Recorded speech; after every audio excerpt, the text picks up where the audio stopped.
Greetings and salutations, friends, and welcome back. It is now 141 days since a so-called or alleged UFO whistleblower has made some startling revelations. However, all of his claims so far have come with absolutely zero evidence, unless, of course, you count a hoaxed UFO crash in Mussolini's Italy. The whole case is fake. That's evidence that he's put forth. But other than that, we're on 141 days and absolutely no evidence whatsoever so far. And this is fascinating to me. And I think that this case of Dave Grusch is going to be a case study for future reference of how you too can make hundreds and hundreds and hundreds of thousands of dollars off of story that has absolutely no evidence whatsoever. Now, there have been various excuses that have been put forth for the past several months now. Remember, we're at 141 days. In a few short days, a little more than one more month, we'll be at 6 months since Dave Grusch has made these fantastic out-of-this-world claims. We'll be at 6 months soon, and there's still no evidence. And there's various excuses for why there's no evidence. And I'm sorry, those excuses are bull. That's it. There is no excuse for him to not speak about specifics. He was cleared by the Department of Defense Office of Pre-Publication. He was completely cleared to talk about alien bodies, UFO crash retrievals. Therefore, none of that is classified. So this game that is being played by the Grift Squad, who is grifting off of Grusch, that's what we're calling tonight's show, grifting off of Grusch. They have various excuses for why there's no evidence of all of these fantastic claims. And let's be very clear. I do believe in that general statement that extraordinary claims require extraordinary proof. Mr. Grusch is making absolutely extraordinary claims that the United States government is in possession of alien bodies or non-human biologics, claims that the United States government is in possession of crashed retrieved UFOs of a non-human origin.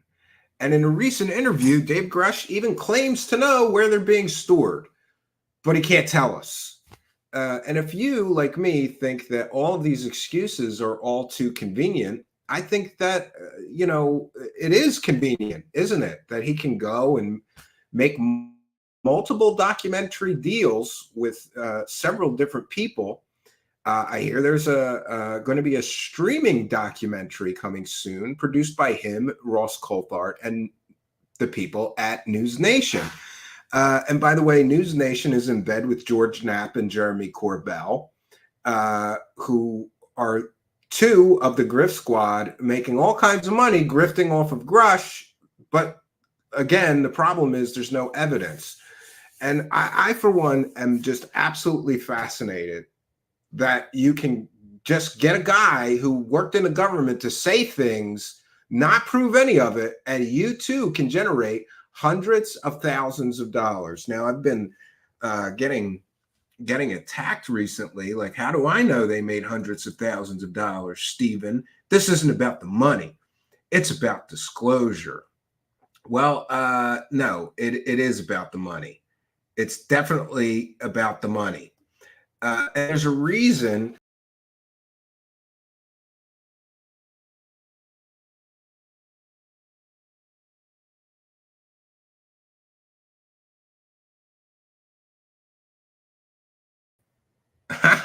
One second. Yeah, so this multicam setup is getting on my nerves already. So there's a reason that I'm confident that there is hundreds of thousands of dollars being generated, and that's because I have a YouTube channel, and we can easily calculate how much money is being generated by the Grusch story by the number of monetized views. And let's be clear, there's an awful lot of monetized views right now. And these are all being generated with a story that, again, I think is very important that I keep pointing this out. This man has zero evidence. He can offer zero proof of his out of this world fantastical claims. Zero evidence so far, which to me should be a red flag that there is no evidence. But to true believers, there is the constant level of excuses that we see for an apparent lack of evidence. UFO Shane is here. By the way, I sent you the invitation, UFO Shane. So it's on your Twitter. Welcome, one and all. So, I think the fact that we're at 141 days and this man still hasn't proven any of his original claims should be a red flag that the evidence, if he does have any, is so piss poor, they don't want for him to tip the hand, right? Yeah.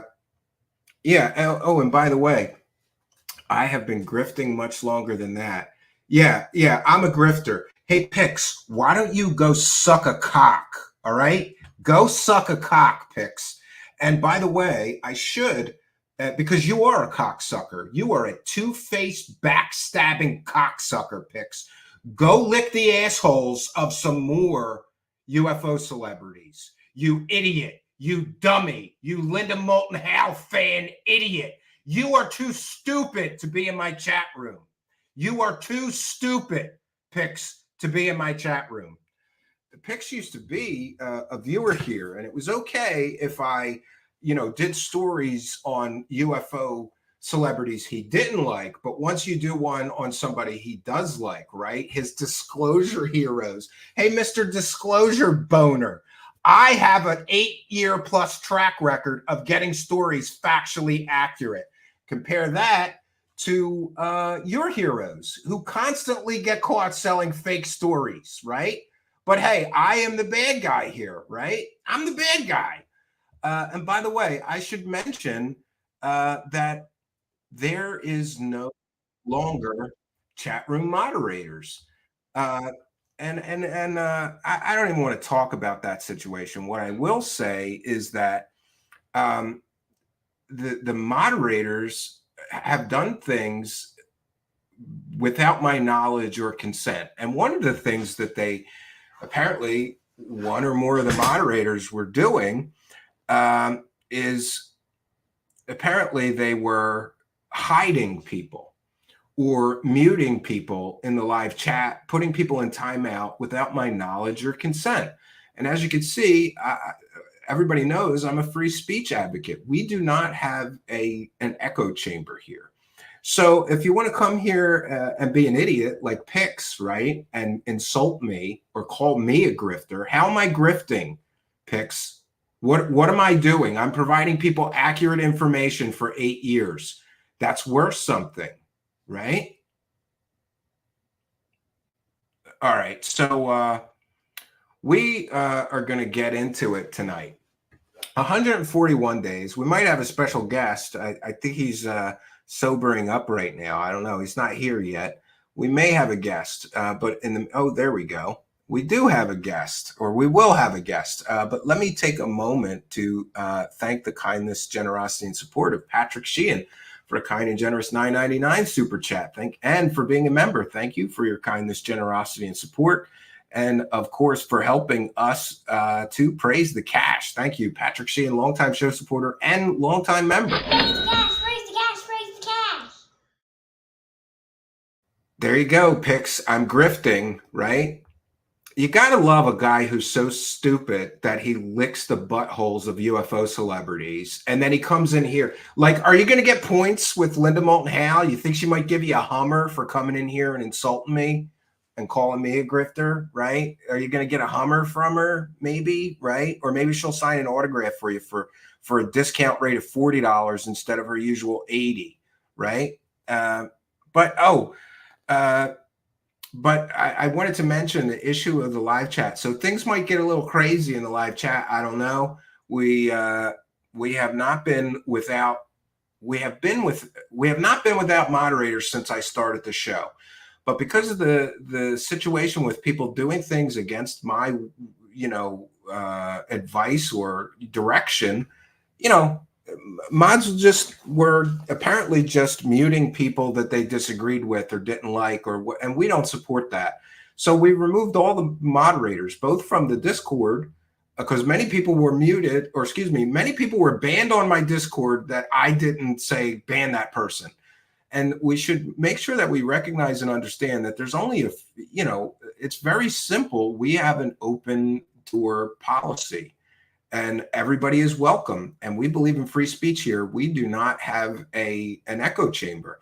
If you want to come here like an idiot and try to insult me like that guy Pix, loser, you're allowed. It's okay. I don't want people hidden, muted, banned, either from the Discord or from our live chats because they disagree with me, right? So we're going to take a moment to recognize the live chat. Pix, what is hilarious is that you're still holding on to your disclosure boner, right? Someday they're going to give you the evidence, Pix. Until then, just keep sending them money. So we do have a guest tonight, and that would be UFO Shane. You might know him from Twitter. He runs many spaces which are incredibly popular. So we're going to bring UFO Shane in here, and we'll go through these videos together because I want to see what he thinks of some of these. Welcome, UFO Shane, and we're trying out our new background. So yeah. I can't hear you. No sound. Oh no. You want, let me pop you off and see if you can't fix that, and we'll get back to it. Or hold on. I can try and edit your mic settings. No. Yeah. You got to fix it on your end. So we'll start with some of these videos that I have to share with you. Because I think it's great that the Grift Squad is able to continue to grift off of Grusch. We're up to 141 days. And I'm going to take a moment to share my screen because this is interesting. Mr. Disclosure doesn't have the money for plane fare.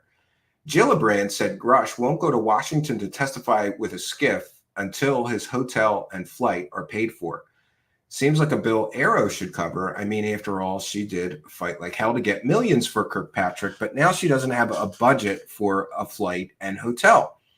That chick is shady. I'm sure this will be handled by someone else soon. If Grusch happens to be the one stalling and declines to testify in a skiff, this should be the end of the story.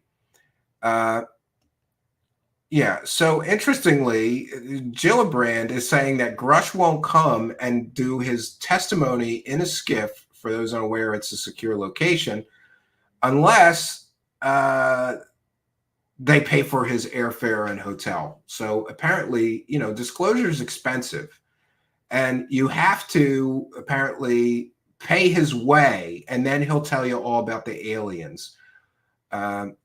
So I thought that was pretty interesting. And I hear that somebody started a GoFundMe. UFO Shane, is it fixed? Yeah. Can you hear me now? Yes, now I can hear you. All Excellent. Right, yeah.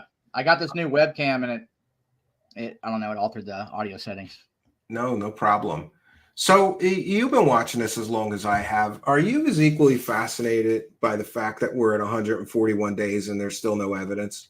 Well, yeah. I mean, it's the same old, right? It's every time with this stuff. I mean, what is he gonna literally take people to go see alien bodies? It's not gonna happen. And everyone's like, they're gonna get a skiff this week. Well, Grusch can't pay apparently $300. Yeah, he can go hang out with Jesse Michaels and Yes Theory and ride llamas and side by sides for like a whole weekend, and I'm sure he made $10,000-$15,000 off of that. But he needs Senator Gillibrand to fly him out. Ridiculous.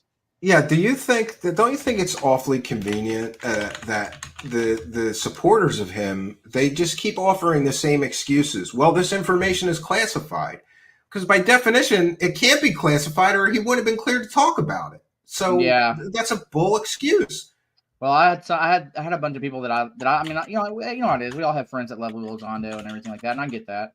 But they said that Senator Gillibrand was a fraud, that she was making it all up. I'm like, I don't buy that. I don't buy that at all. I mean, it sounds like she just is kind of getting a whiff of it, you know? I mean, the documentaries he had that he's doing were in the works before he ever did anything.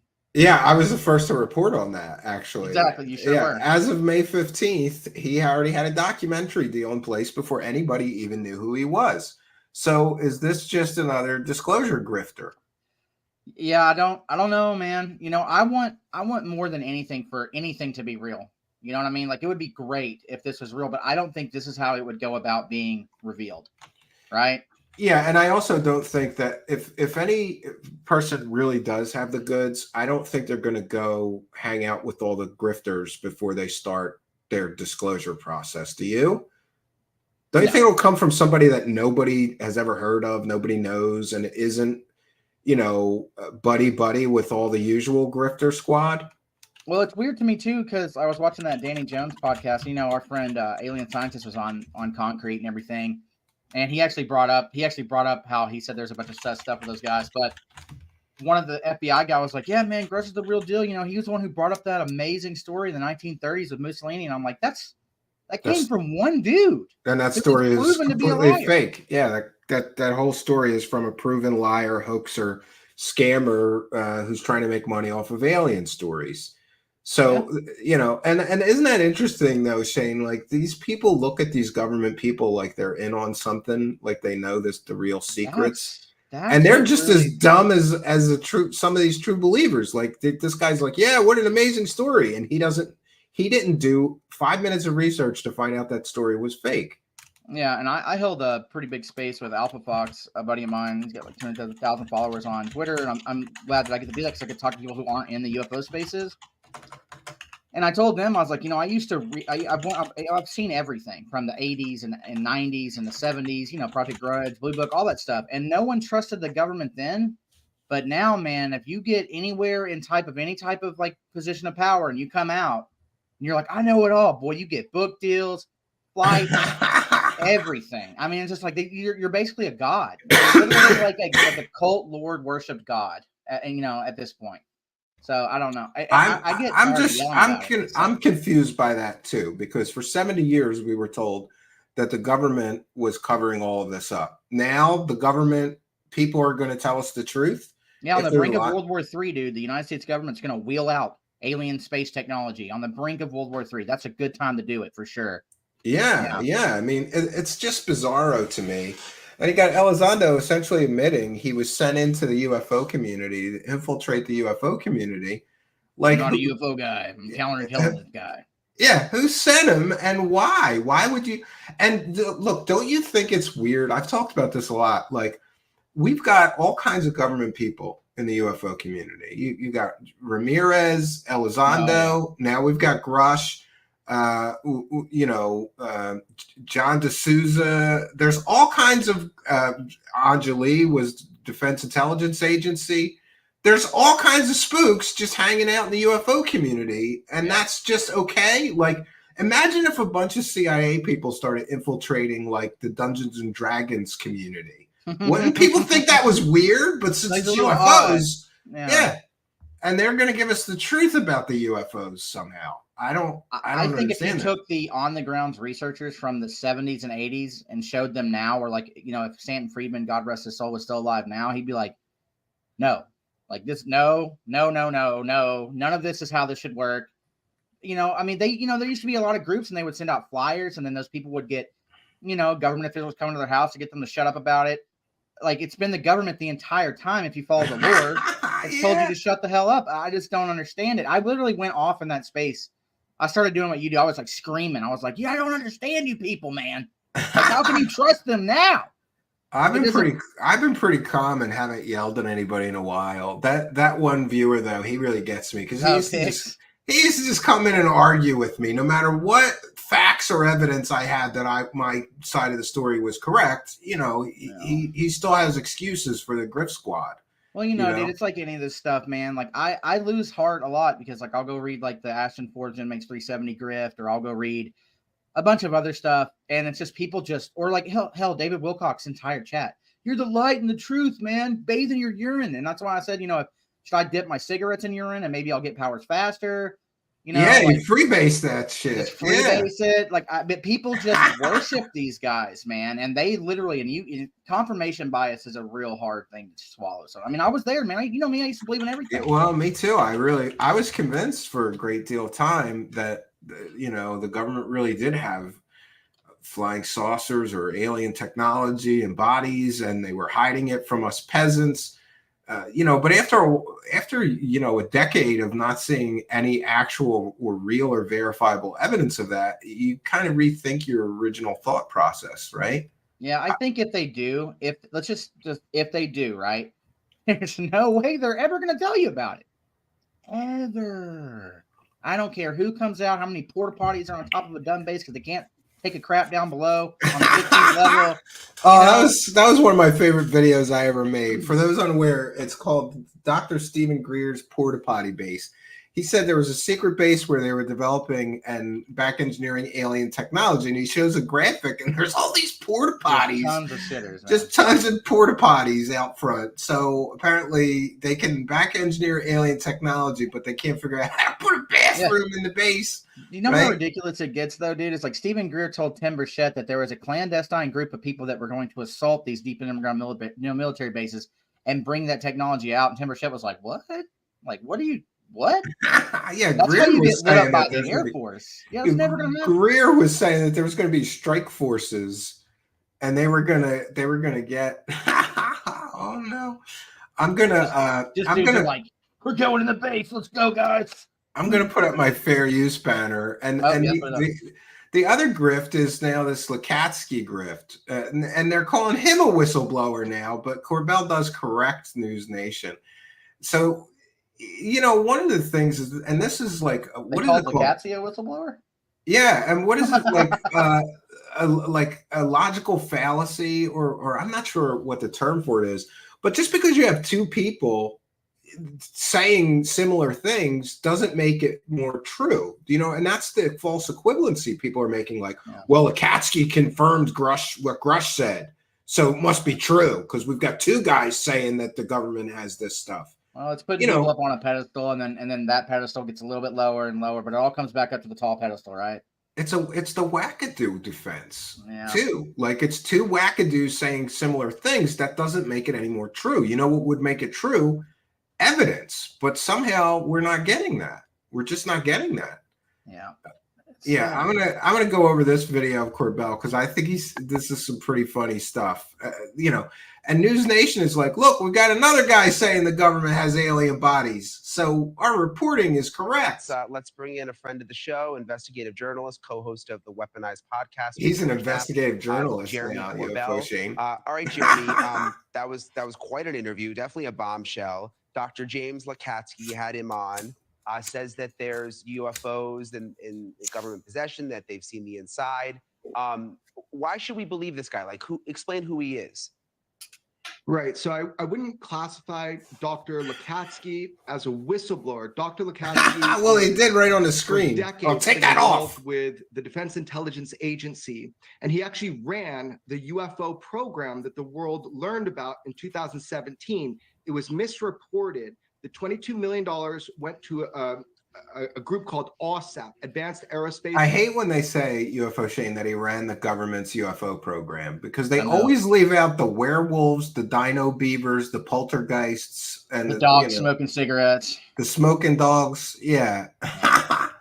But hey, we're here for the UFOs, so they also, when they weren't investigating werewolves, they were investigating UFOs. So this weapon system applications program, and Dr. Lakatsky ran that for the Defense Intelligence Agency. He's not speaking out of school here. Just like David Grusch, he submitted for these DOPSR requests, which are basically requests of what can I say about my work. He's written a new book, and in that book there was this bombshell, this atom bomb, and I was reading it. I couldn't believe it. So George Knapp and I had him on the show because this is a rocket scientist who ran the UFO program for the United States for the Defense Intelligence Agency. It was a paranormal program, but okay. It was a paranormal program. And isn't it interesting, too, that isn't Lakatsky the one that he claims that like poltergeists followed him home from Skinwalker Ranch. Yeah. Yeah. So he's essentially like a real wackadoo. He thinks ghosts are following him home from a ranch. I don't know why we're supposed to take anything he says as like this is definitely verifiable. Buy truth. his book, man. He wants you to buy. Remember how many times he said buy my book? It was like we could have done a drinking game. I don't think we would have made it through it, man. Yeah, it's in the that's the thing. Like, oh, I could tell you, but it's in the book. You know, where's all the evidence from the first book, man? Because I went and met people who like worked at the ranch, and they said none of it happened. Yeah, that's great. And I also love that like George Knapp is interviewing him, and he keeps saying your book. Yeah. But George Knapp is one of the co-authors, so he's sitting there promoting his own book on his own show, which I guess is fine, right? And in that statement was three things. He said the U.S. government has a UFO in our possession. Already, that's amazing that he admitted that. Then he says... Yeah, but this is where it gets confusing, right, Shane? Because he could well be telling the truth. The government has a UFO, or what was a UFO, but then they recovered it. It could be a Chinese drone, and they could call it a UFO, right? Yeah, unidentified flying object, yeah. It could be any... I read a thing earlier where a dude said, "Yeah, we have UFOs in our possession, but I've seen no proof of alien life." Like, oh, yeah, but everybody makes that false jump that UFO means it's an alien spacecraft. It sells a lot better. It sells a lot better, like way better. We have an exploitation program to reverse engineer it, and then third, we breached the hull of that craft. So all of this was outlined in like a simple statement. So we had him on, and he just straight admitted it because he could, because it was the legal process he went through to be able to admit that. Doesn't this get confusing real fast? Because if Dobser is saying, sure, you can tell everybody we have a UFO and we breached the hull of it, first of all, Dobser approving that statement doesn't mean that they agree that that's true and accurate. They're just saying means that they don't. It just means it's not classified, right? Yeah, because you would imagine that would be pretty dang classified. Like, I think people are confused what Dobser does, to be fair. And for those unaware, that's the Pentagon's Office of Pre-Publication. If you were a government employee and you're going to write a book or do a screenplay, a movie, a documentary, you have to have them go over everything that you're going to be talking about and approve that it is not classified so that you're free to say those things, but you can't talk about anything that's classified or national security interests. And we thank Red Panda Koala for kind and generous $3.99 super sticker, and we have Milet with a kind and generous $9.99 super sticker. Thank both of you guys helping to praise the cash. We appreciate you. Thanks for appreciating us and helping us to praise the cash. Praise the cash, praise the cash. So the fact that like they cleared him to say this doesn't mean it's true. And it doesn't make sense to me. If the government is trying to cover this up, why would they let people talk about that stuff if it was true? Do you know what I mean? Well, it doesn't make any sense. And I mean, people argue that it would go either way, but I argue that the government's going to, if this stuff is real, which I mean, it might be, they wouldn't want you to talk about it at all. I mean, it's just, you know, it makes no sense to me. It's laughable in a way, but you know, I guess confirmation bias, man. I'm really on that these days because that's what I really think is going on here. Yeah, and you notice the disclosure boner. Like anytime one of these guys says something, even if he has no evidence that these guys want to hear, they're like, "This is a bombshell." No, it would be a bombshell if there was evidence to support those statements. Oh yeah, until then, it's just a story, right? If the Department of Energy wheeled out a spaceship, I'd be like, you know, let's go. Like, this is it. This is what's going on. But all we ever get are just people saying things that someone else said, that one guy said, that the other guy said that wrote a book one time. And it's always the same thing. And I have a massive suspicion, and this is from my friend Tiffany, Stoned Ape. She also said this. And I think that a lot of Ross Coulthard's information, for instance, is from Stephen Greer. And I think that he won't say that because he knows how everyone doesn't like Stephen Greer these days. And I think a lot of that stuff comes from Stephen Greer. Because Stephen Greer gets to everybody. He just like he said, he came to Tim Burjett's house and all this other stuff. You know what I mean? I think it's from Stephen Greer. Yeah, you're right. He's repeated Stephen Greer stories several times. The giant spaceship originally, that was a story from Stephen Greer. Yeah.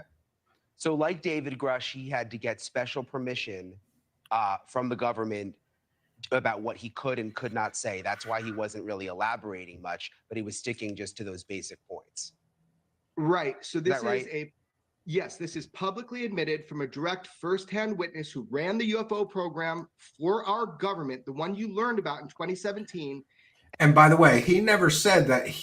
Did he say that he saw the UFO with his own eyes, or just that we have one? That's another. We had one. Yeah, that's another point of contention with me and these guys. They stretched what the guy said. Now he's a direct firsthand witness to the UFO and breaching the hull. And no, that's not what he said. And he made this admission on the record to me and George Knapp, and you can hear it for yourself. Really, it's almost mind-boggling right now. We have Arrow They're just showing shots of Area 51. Yeah. Well, that's better than play. They usually do that, or they play Jeremy Corbell's fake UFO videos. So yeah. I'd rather see the Area 51 than Jeremy Corbell's. I would be more impressed if they showed shots of Dugway. Just saying. Dugway Proving Grounds. Yeah, just mix it up a little bit. All along the way, our government has in their possession at least one. We know it's more than that, but at least one UFO, and they've been trying to reverse engineer it. And they were able to penetrate into the center of it. I mean, it's extraordinary. The way it's being treated is like the Flintstones to the Jetsons. People are like, back in the dinosaur days, trying to whitewash this to the American public. If this is true, if what this rocket scientist, if it's true, says, he thinks it's true, but now he's saying if it's true, that's the problem. He's grifting 101, man.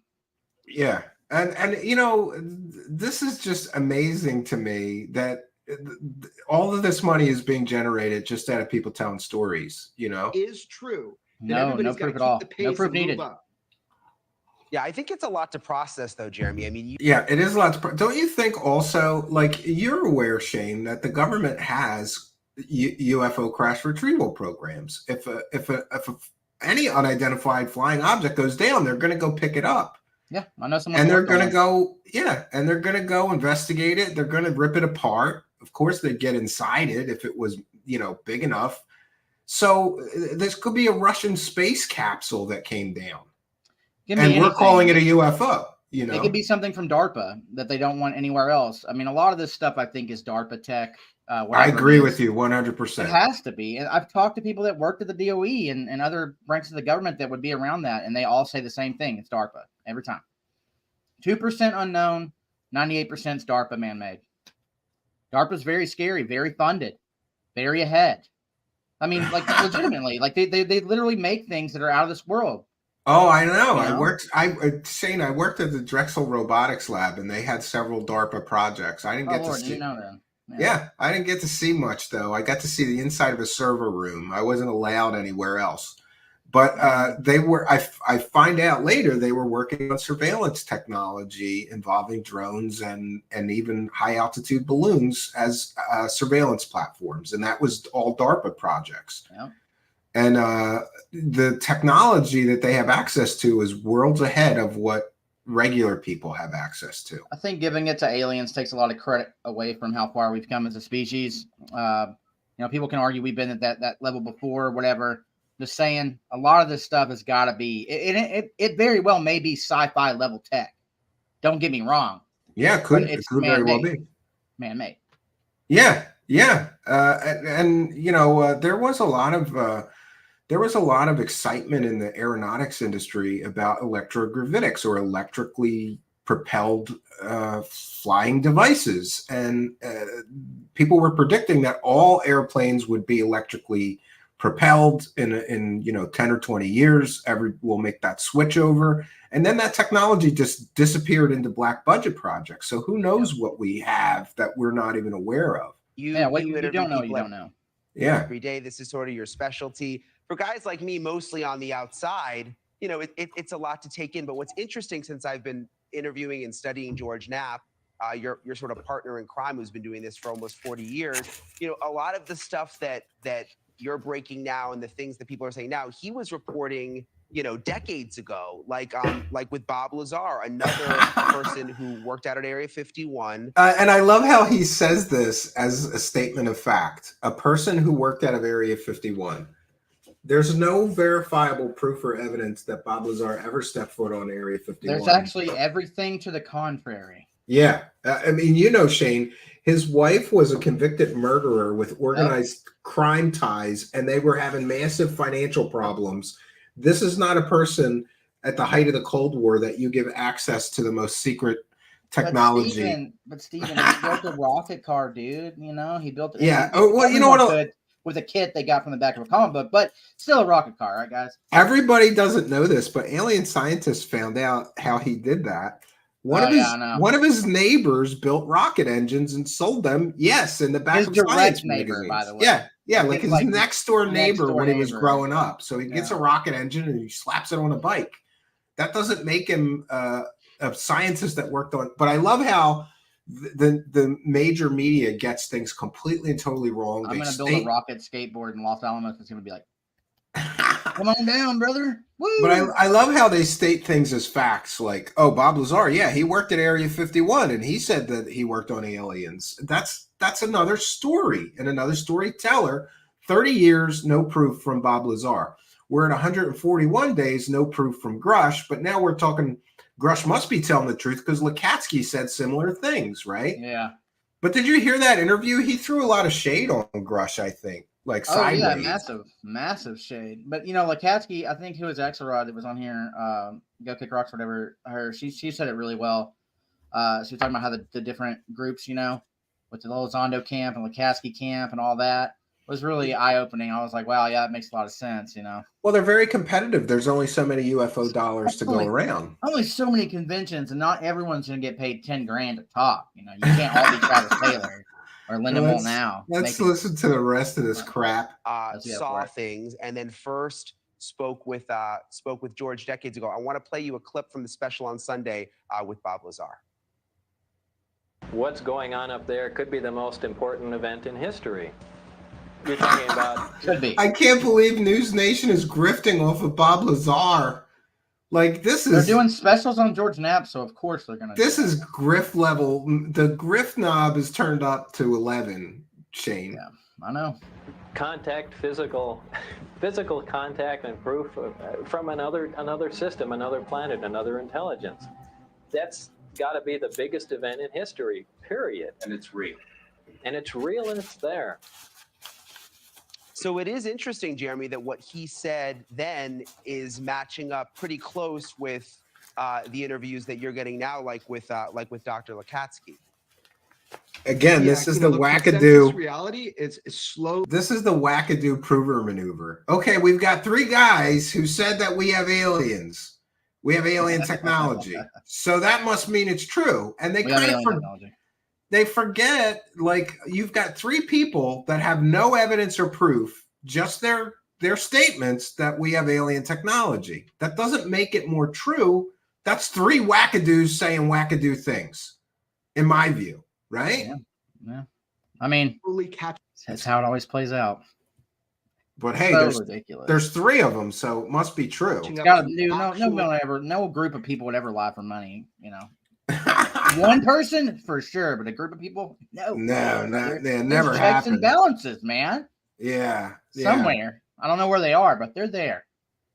Reality. That's what we're seeing. There's a weight and a strain that's on the imagination and the understanding of the American public that this is true, that this is real, that this is held back from you. This has been kept secret. Now, Shane, do you talk to like your friends, neighbors, relatives? Does the average person think this stuff is true, or do they? I think most people think it's all BS. Because I hang out with a lot of Latino guys and like at work and stuff, and they all grew up with Jaime Maussan, so they think it's all stupid. They'll tell me like ghost stories that they've had. Like my buddy told me the other day about like him waking up with something choking him. And he heard a kid singing the whole time. He was like, I don't know what that was. He's like, but then, I talk about stuff like this, the alien stuff. And he's like, oh, man, our mom and Abuela loved Jaime Maussan, and we hated that guy. And it's just like, oh, okay. Well, Yeah, but Corbell is talking like, oh, the American people, they all believe this is true now. They know My it's true roommate now. believes in absolutely none of this. Like he laughs. If I play a space, he'll just start busting out laughing when he's like pouring a glass of orange juice. He can't. He's just like, it's ridiculous. You hang out with lunatics. I'm like, yeah, definitely. Yeah, hang out with lunatics. Oh, God. Bob Lazar said that in 1989, and everything that he said is now coming to light with David Grusch and all of these admissions. Steven, like did you just see that? Saying, did you just see that? Yeah. I'm going to repeat it. It's now coming to light. Yeah. He literally clutched him. It's now coming to light. Praise me. It's like Mad Max. Like witness me, witness Corbell. It's he literally said it's coming to light, guys. Well, I'm sure that Corbell would like to believe that these other two, Lukatsky and Grusch, corroborate Bob Lazar's story somehow. But again, what you've got is three people telling stories about alien technology, none of which can prove anything they're saying. So you just bundle them together to sell the story better, you know? And then you say things like corroborative testimony. It's not corroborative testimony because they're talking about three different programs probably, or three different things. It's just all aliens, I guess. That's his idea. It's all aliens, I guess, man. Yeah, and Bob Lazar's vindicated now. We have a UFO, and we've been trying to exploit it. We got inside of it. I mean, all of this was said back in 1989 originally when Bob Lazar did his interview with George Now. Hey, thank you for watching. Oh, wow, that clown. All right, so I hadn't watched that before. I just wanted to play that and one other one because we've got that they are cashing in on the Grusch grift. I think it's incredible, like I said, that they are still grifting 141 days in, and there's still no evidence. Yeah, and you know, like I don't think that a lot of people are actually lunatics. I love my conversations that I have because I believe in a lot of crazy stuff too. My problem is this: like these guys that get, like they're like, you know, if you take the hierarchy of anything, you have your A-list celebrities or whatever. Now UFO celebrities are like E-list celebrities over there, but in ufology, man, they're gods. They're not even, you know what I mean? And they don't do a good job. They don't do research. They don't fact check. They don't take. They have no integrity at all. They never admit when they're wrong. They just go on to the next thing. That's my problem. You know what I mean? Like, are there aliens in a bunker somewhere with tech? Maybe. I don't know. Honestly, maybe. But these guys have, you know, it's like you said, the three times the charm, right? Like, how many checks, how many red flags do you have to ski past before you start seeing that they're full of crap? Yeah. But these are the people that are always held at the top every single time. It's like, you know. You're right. And you know what's Ross only talked about that alien UFO in a bunker somewhere because he was drunk. That's not a good excuse. And you know what else? Ross Coulthard is now pushing the Aztec UFO story, which is literally, that story was created by convicted con artists. Con artists. My friend works on this show, and I give him crap all the time. He works on this. You know, the other case that happened in 1948 is one of my favorite alleged crash retrievals, which I notice Wikipedia pompously asserts was a hoax. Pompously. Yeah, just because that all the people selling the story were convicted con artists. How about Jim's balls, Ross? What about the fake patch, Ross? Yeah, nothing. Never gonna comment on that again, are you, bud? We nailed him selling 4 completely and totally fake stories. 4 of them. He has. You know what? I would have so much more faith in this man if he would just admit he was wrong, freaking one time. He just doubles down. He makes excuses. That's the Aztec, New Mexico UFO incident. And it's been dismissed by Wikipedia as a hoax, and there's all manner of debunkers who've tried to debunk it. No, they didn't try. They did. Those people weren't even in. You know, there's so many reasons why that story is fake, but according to Frank Scully, in March 1948, there was a craft containing 16 humanoid bodies recovered by the military in New Mexico after making a controlled landing in Hart Canyon, 12 miles northeast of the city of Aztec. And I'm told that case, the Aztec case, is one we should watch. Oh, we may be hearing a lot more about it sometime. Dude, if you listen to these guys, it's like aliens. You know, the other case that happened in 1948 is one of my favorite alleged. Yeah, it's so ridiculous. It's And just the so government's just there. ridiculous. There's the government's just on the ground, like, we're gonna lock this area down right now. Oh shit, Yeah. there's another one over there. You know, And like, God, dude. Back to grifting off of Grusch, there's another clip that I wanted to play because now there's this back and forth going on between Lukatsky basically saying that Grusch is full of it, and now they're saying that Grusch is going to respond with evidence somehow. That'd be a nice change. He's going to finally drop some evidence. Yeah, he also took a few swipes at David Grusch on the way through as well. He did. I mean, he said he considered David Grusch credible and that his statements were reasonable, but he wouldn't answer any questions about potentially biological remains that have been recovered from craft of supposedly I not. wouldn't either. And then he was talking about some of the witnesses, without naming them, interviewed by David Grusch, and he said, and this is poisonous, and I know there's going to be a response from David Grusch at some stage. He said, you can't call them liars. They totally believe it now. How many of those people that David Grusch came across fit in that category? I could name a list of them right now, but You could. Obviously. Yeah, isn't that great? They know all this information, but they can't show it, right? Yeah, they know where the alien. They know where the alien hangars is, according to Dave Grush's recent interview that he gave. He claims that he knows where the alien technology is being stored, but he can't tell us. Lukatsky knows who the people that are sources for Dave Grusch are, but he won't name them. It's all so convenient, you know? Yeah, what's convenient is always knowing secret top Q clearance cleared, like secrets. But you don't tell anybody. If you really did know that stuff and you even mentioned it, let's remember how the U.S. government works. You're done for, buddy. Exactly. Like you're done for. You're going to get brought up in a tribunal and your ass is going to Guantanamo Bay. And then they're going to get everyone that told you that information. It's ridiculous to think but buy the book though. And I'm telling all these secrets there. Yeah. Every time. It's a $25 book. I just ordered it. Oh man, dude. Yeah, I respect their opinions, but I know what they're saying is false. $25? I was disappointed that there was no attempt to. So basically, Lukatsky is saying that all the people that are telling Grusch this stuff are full of it, right? So there is going to be some back and forth fighting going on then, because basically, and we see this in the SSP people too. They're very competitive, right? Like I'm the real super soldier, and everybody else is full of it. They're all fake, but me. It's the same thing with these disclosure bros. Like I have the secret, real information, and this other guy that's getting all this attention right now, his sources are all lying to him, but they believe they're telling him the truth. It's very competitive. It reminds me of like back in the day when like you'd argue like how much weed you can smoke with your friends and everyone kept one-upping each other for no reason. Or drinking, yeah. Yeah, like I can drink way more than you, man. I'm gonna die in my 30s. Well, I'm gonna die in my 20s. Like, what are we doing this for? That's so it's no good outcome. Jim Lukatsky further down on what he was saying there, because essentially he was slurring a lot of very brave people who've come forward. Oh yeah, they're risking their life to the inspectors general and also to ARO. Fat chance of them getting heard there.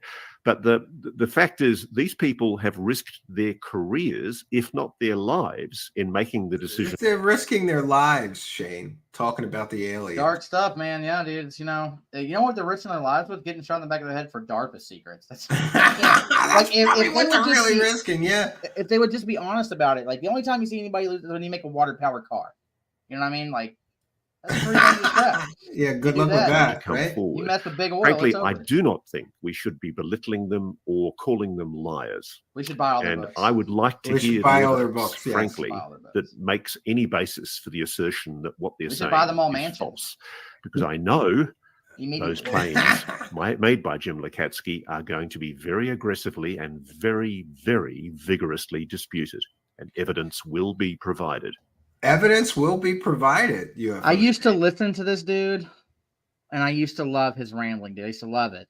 And now I listen to him, and I'm just like, you pompous ass. Yeah, it is a little ridiculous. It's coming, man. There's evidence coming. And, I just read a thing today. Someone on Twitter posted, it's coming in, dude. I just saw this guy I talked to just said it's going to be in 2024. Well, they said that in 2023, 2022, it's going to be 2023. blah blah blah blah blah blah. And They said it. They said it in the year 2001. UFO Oh, yep. Shane. Disclosure movement. Yep. Stephen Greer's disclosure movement. This Big is the folks right year. there. This is the year of disclosure. And thanks, Zizix, for a kind and generous $1.99 super chat and for being a member. And Zizix bought like 20 or 30 memberships, UFO Shane. He bought 50. He bought 50. He's our whale. Did he? He's got deep pockets. I was there. Yeah, he does. We thank you for your kindness, generosity, and support. So this is getting interesting. Now there's promises like, if you're Ross Coulthard, don't you stop to think that like, oh, now he's going to provide evidence because somebody was talking smack on him? He wouldn't have provided any evidence, but since somebody's talking smack on him, now he'll bust out the evidence somehow. Now he has a notoriously light ego, though. A friend of mine, this is a true story, guys, had Ross on his show.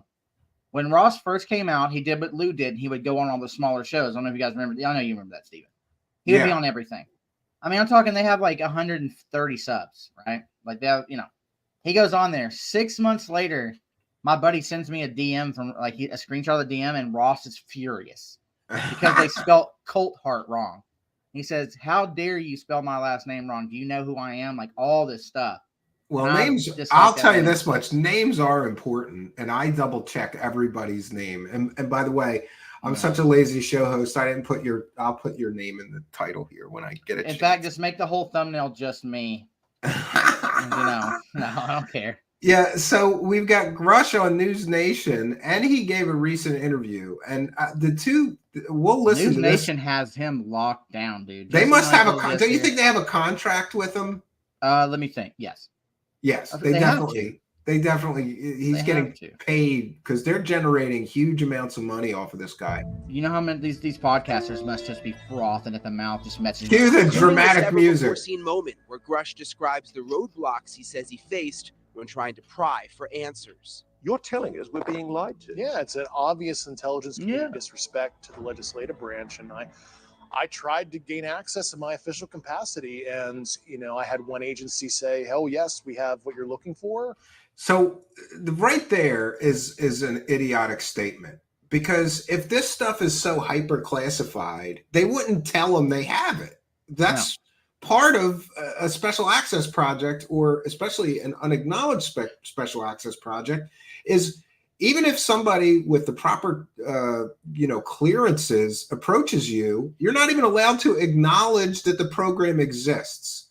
But somehow they told him, "Yeah, we have what you're looking for. We have the aliens. We got all it's kind of ridiculous. Like you're somebody not just, "Oh yeah, we got the aliens that you're looking for, but we're not going to let you, meet the aliens." We got a raid that gives everyone rectal cancer. 2 months went by. They wouldn't return phone calls. They wouldn't return inquiries by the UAP task force director, my colleagues with the same kind of statutory authority to investigate this. And in one case, they tried to kill all my security clearances from that particular agency. That's because you were talking to Jeremy Corbell and George Knapp at a bar, dude. I thought. Yeah, I think that this is interesting. A lot of the claims of so-called retaliation against him are his own making, because he's hanging out with Jeremy Corbell and George Knapp, who are leaking possibly classified information from classified briefings. So, of course, if you've got somebody that has high security clearances hanging out with a known leaker of classified information, they're going to pull your clearances, right? Oh, yeah. It's the same reason why he claims, Jeremy Corbell claims he's a freaking journalist now, trying to get journalist protection because he knows he'd be effed up. Yeah. He's in trouble. I think he's in trouble. I think he's under investigation. At least those are the rumors, right? That he's under investigation. Under surveillance and investigation. Yeah. I mean, they do it for far less. The genius didn't figure out that you can't take a still image from a video that was played in a classified briefing and just release it on YouTube. Like, not even anonymously. Like, hey, guys, it's me, Jeremy Corbell. I got this stuff from the Senate hearing right here, right now. Like, dude, you probably, like, no one around was like, hey, you probably shouldn't do that. Yeah. You like breathing clean air and singing. No, but I love how he explained it at the time. He said it wasn't classified because it wasn't the video. It was a still from the video, so it was okay somehow. No. You can't take anything from a classified briefing and release it publicly. You're not allowed to do that. Yeah, you're That not. was extremely unprofessional. And yet you were legally entitled to seek this information. I stated my official capacity to look into this. This wasn't me trying to get access to a program I wasn't supposed to or anything like that. And that's another part of this that's crazy, because if this was really an official job given to him, UFO Shane, then somebody had to call him into an office and say, I want you to go look for the aliens. Right? Like somebody had to call him into an office and say, I'm going to give you a project. I want you to look for aliens, alien spaceships, alien bodies. Go find them. And you've got the proper clearances so you can get into anything, apparently. Go find us the aliens. And couldn't it be just as possible that some of these people he was approaching are working on, DARPA or some kind of secret project and was just like, this guy's a wackadoo. We're not working on aliens. We're not telling them anything. Yeah, and they're not going to because you don't have the clearances. I guarantee you don't have the clearances to talk to anyone at DARPA about anything. DARPA. Yeah. There's no way. I can imagine. That's next level, dude. This was in my official capacity. Grusch's story, first shared publicly in June, was actually known to George well before then. It was known to George 35 years ago. Yeah, and Grusch may be the person that was leaking some of that, let's just call it sensitive information, It could be that they know that Grusch was in that briefing that the Mosul orb still image came from.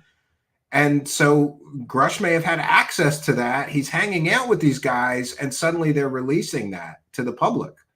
Yeah, and I get, for me, man, like I've seen paranormal stuff firsthand. A lot of people have stuff like that. I get that. I get that the government's researched that and stuff. But why would they ever tell you anything about that would just dishevel everything? You know what I mean? Like if they did find out something, I don't get it. It would be so buried so deep. And then people are like, oh, your congressman, this is a war. Dude, your congressman's worried about their area that they take care of. Or how they're giving more money to Ukraine and now Israel. Yeah. It's just like they're not too worried about this. And then we're gonna be up to $100 billion given to Ukraine. Billion with a B. Yeah, and I have a friend that lives in California, and he sends me like pictures and videos of like all the homeless camps.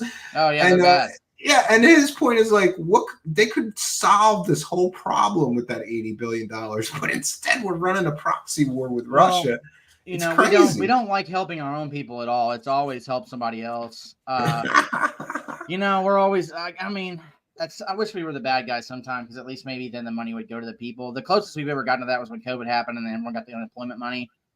But they're actually talking about reinstating a draft because we might have to go fight in Europe if this thing if the conflict widens and that's crazy. Well, and I'll go defend my country, so for sure. But here we have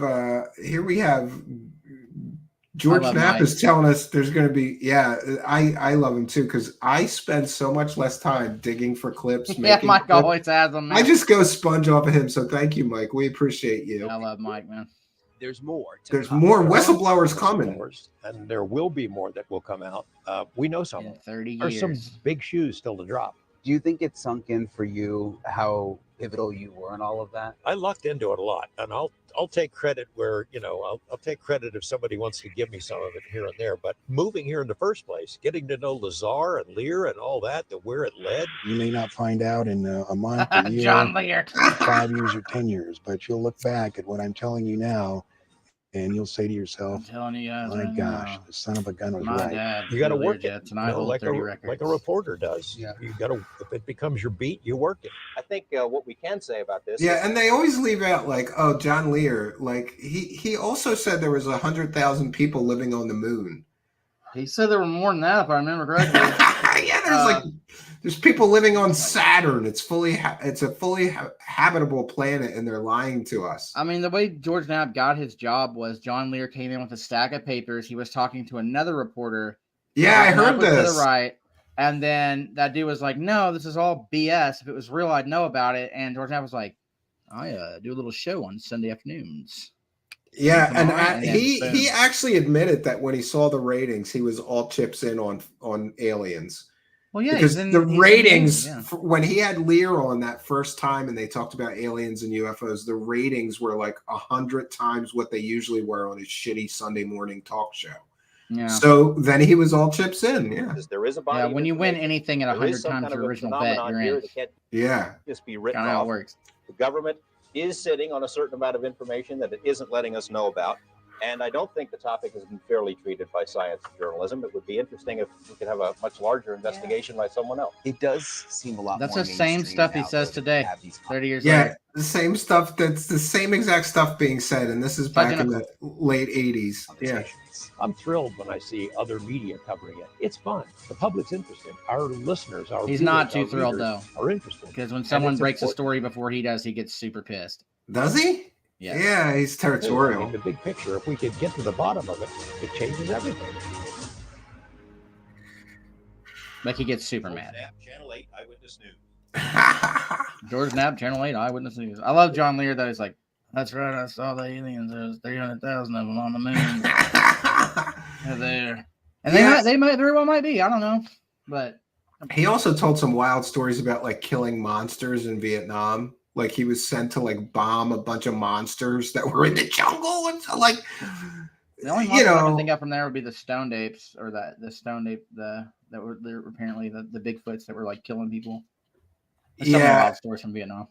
It's just ridiculous. And so the Grusch information, I'm going to read you something that he said in this recent interview because I thought that was interesting. Because again, according to Dave Grusch, he knows where the alien technology is being stored. According to this recent interview that he did, which why wouldn't he just tell us then? Right? I mean, is that too much to ask for? No, I think if why wouldn't they? Why they never tell you anything? Because it's over. That's full disclosure. No one. These guys don't want disclosure to happen, because then it's over.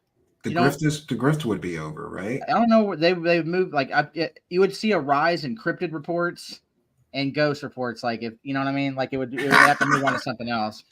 Aliens are here. They've been here for a while. He's cagey about how long. And we have several of their ships, which we keep stashed away in secret hangars, whose locations he claims to know.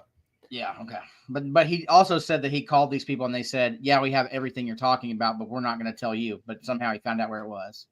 Cool, man. Yeah. That makes a lot of sense. It does make a lot of sense. I wonder if these guys like think out the grift before they do it. I don't think that they understand how kind of ridiculous it seems. I don't think you have to in ufology, man. I think you can just free flow it. Everyone else, it's like when you write a book, right? I've always asked this in my author. I have a lot of friends that work for Marvel and DC and stuff. And I'm like, when someone looks at your book and they come at you and go, I love this part of this book and this meant that and this meant that and how it foreshadowed this. And you're like, I didn't plan any of that shit. Yeah, I feel exactly the same way about songs. I'm a songwriter, so sometimes people will send me a message or talk to me about a certain song that I wrote, and they tell me what it means, and I never correct them. Them because I know what I meant, but I know it means different things to different people, so I just let it go. So that's kind of how this script works. It's confirmation bias, man. We just free flow it, and it's all good. Like I don't understand though. Even like true believers, so what we've got Ross Coulthard claiming he knows where a giant spaceship is, but he can't tell us. We've got George Knapp telling us that he knows exactly where the element 115 is, which would be smoking gun proof and evidence of alien visitation on Earth. Yeah. And we've got Dave Grusch saying, I know exactly where the hangars are, where they're keeping the aliens, but none of these people can tell us. They were all drunk. Is that the excuse? That's what I'm going to give. I'm giving them one like everyone else would. I'm just trying to play the opposite card here. They were all drinking the vodka. Like, I don't know. It's ridiculous. Any of this stuff, man, bring me, element 115 is really the one. That's not anything massive. It's not a finger bone. Just, bring that shit out. You say you have it. Bust it out. Lay it on the table right now, George Knapp. Then you'll be the truest whistleblower that's ever happened on this. You'll go down. I said this. Don't you think it would be awesome if at that hearing he was sitting there behind Grusch, and he just threw it into the threw it on the table and says, "There's the proof of the aliens, bitches." It's just like he would be like the most famous man on. Yeah, he would be the most famous man on earth. Dude, I would build a statue in his honor if that was. I would go outside and learn how to mold copper and stone. I'd be like, this man saved humanity. Like, I mean, you would be immortal, right? Like, you wouldn't just be like this dude for 100 years. People remember that wrote crappy books. You would literally go down like. I mean, Alexander, there's no proof that Alexander the Great existed, right? But he was so badass that everyone just agrees he did. Like, you'd be above that. You'd be to the moon. Ken Pass says, I have all kinds of proof as the first source of information, but no one will hear me. You can message me and show me your proof. You can message me too. Yeah, 100%. We always need guests. So don't be pilfering my guests. Oh, my bad. Oh, how's your channel going, by the way? I have to put it in the description here. I just got my webcam. As you can tell, you can see all the grease on my head. So I just got it. So now we're going to be taking off, and someone's working on my new background for me. And then Darren, who I think sent $6.99 Canadian to the chat, is my co-host, and he praised the cash. Darren, did he? Did I miss that? Oh, Darren. Yeah, I did miss it. I apologize, Darren. Whose house did UFO Shane break into? That's a StreamYard background. It is a nice place, though. It's a nice place. You know, Darren. Thank you, Darren Reed. Thank you for the $6.99 Canadian. Praise the cash, Darren Reed. Cash. He's like, you know, he's a big. He likes Grusch and things like that, but he's always been there for me, dude. He doesn't like, you know, the best part about there's some people in ufology, like I try to be, unless it's like MH370 stuff that I hate that, but. Where you can have arguments that don't degrade into just all-out crusades. You know what I mean? Like, you can just still be friends and not agree. You know, like I tell people all the time, you go to the grocery store and you might be standing next to a Jewish person or a black person or a Chinese person or a Muslim person or whatever, and you just, hey, how you doing? And you buy your stuff and you go home. You're not like arguing your philosophies all the time, right? But on social media, people forget that and just start tearing each other apart. It's wild. Yeah, I have some true believer friends that we can just disagree. We just agree to disagree, you know, and it's kind of fun, the back and forth, you know, like it goes back and forth. You know, they'll send me like, oh, now Grusch is saying that he knows where the hangars are, so he's going to tell us. And I said he's never going to tell you. He's never going to tell you where the hangars are. Because that would end the grift. Because then we'd get in the hangar and we wouldn't see the aliens, and we would go, this guy's full of it. I think you said it, how we've watched how money's changed people though over the course of this. You know what I mean? Like, it really. You know, if anyone doesn't understand how much you start making $10,000 a week, you know what I mean? That's a big deal, man. You're gonna have a Ford Raptor. You know what I mean? You can afford a boat and a nice house. You're not worried about paying your electric bill or buying food, and you want that to keep rolling, baby. That's just like how it goes. And I think a lot, you know, and that's why integrity is kind of like there are some people that pull it off, but in ufology, man, it's, you know. Like, I'm starting not to like Richard Dolan as much, and you know, Jimmy Church called him out pretty hard here recently. He's grifting off of Bob Lazar now. That new Bob Lazar documentary, he's grifting off of that. What did Jimmy Church call him out about? That's something. Jimmy Church is going to call somebody else out for being full of it. He did. He and you know, him and Dolan are really good friends, but they argue a lot behind the scenes from what I've heard. And he was like, you know, why aren't these people in Congress just like buying my book and reading all, you know, I have it all written down. It's all there. It's, you know, whatever. He was like, well, why don't you just send them the book then? You know what they call you behind the scenes, Richard Dolan? Mr. Moneybags. And Richard I did hear that. Yeah. Yeah. And Richard's like, well, he's like, did you do that, Richard? And he's like, no. I was like, do you think maybe you could? And I'm like, dang, man. Yeah. I remember he told him to send his book to the Congress people. And Terrestrial Material says Dolan has been grifting since grifting has been grifting. Yeah. People forget he was involved in the Roswell Slides hoax with Jaime Maussan. He's a 9/11 denier too. Well, you know, if anybody else is 9/11 denier, they get crapped on all day, but Dolan can do it with ease. Yeah, I'm not saying that 9/11 wasn't fishy. I'm just saying if you go on and start pimping 9/11 a hoax, you're going to get destroyed. But if you're Richard Dolan, you're good to go. Yeah, well, you know, I think that he runs out of the UFO grift material, so he had to get into some other conspiracy. It was like a dull couple years right there. I think, yeah. Yeah, I read his books. You know, when I was homeless living, and I'd go to the library all the time. I read all of his books, and I read all the Jacques Vallée's books, and I was like, "That's cool, man." He does have like a bunch of the old stuff, you know, in there, but it's all stuff you can find anywhere else. I mean, just saying. Yeah, I think that Dolan's grift is to pretend that he is like a credible, like scholastic, like sort of college professor kind of researcher, which, great. You got a degree in history. That doesn't make you a good researcher. Yeah. And he does the same stuff where he massages the data to sell the story. Well, he's been involved in so many, like the Wilson notes. He made more money off the Wilson notes than anybody. Dude, he says that stuff is real, man. There's no way, man. There's no way, dude. And now it's like in Congress forever. Oh, well, I wanted to ask you. I think I did already, but we have to talk about this because I'm totally fascinated by the fact that you could generate hundreds of thousands of dollars just out of a guy talking about alien bodies with no evidence. Like, at what point? We're at 141 days, and all the Grusch grifters are still grifting off of Grusch. At what point does the grift run out for lack of evidence? Is this just going to keep going? Yeah, we're going to be doing the same conversation. I'm going to have my hands behind my head and lean back in my newer chair, hopefully at the time. I'm just going to go, yep, we're at day 300. And then it'll be day 600. And then somebody else will come forward and be like, man, I worked for another super secret top project. And now I'm here to tell you all the same stuff, but a little bit differently than the last guy. And it'll be the same thing. It's just, it never ends. It's been like this for 80 years.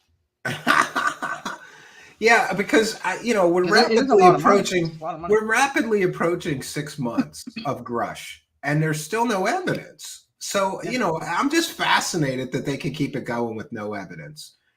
Now he's saying new stuff. Oh, by the way, I didn't mention this in my first interview, but I know where the hangars are where they're storing the aliens. It's like this. They must have slow dripped this out over a year somehow. And next month he's going to say something else that he never said in the original interview. Well, Ross be like, I heard from my sources it'll be this December. It's like, all right, man. It'll be this December. Well, he said that last December too. And I think like this Grusch thing saved him because he kept saying, if you remember correctly, he kept saying, I talked to this guy on the phone. This dude died of cancer. Still can't tell you who he was. Blah, blah, blah. And then I think the Grusch thing saved Ross, to be honest with you, because he was, and people are getting pissy with him. You know what I mean? Like he makes any post because these guys are like Stephen Greer and Ross. They post this stuff on Twitter and they don't read their comments. They don't engage with these people at all.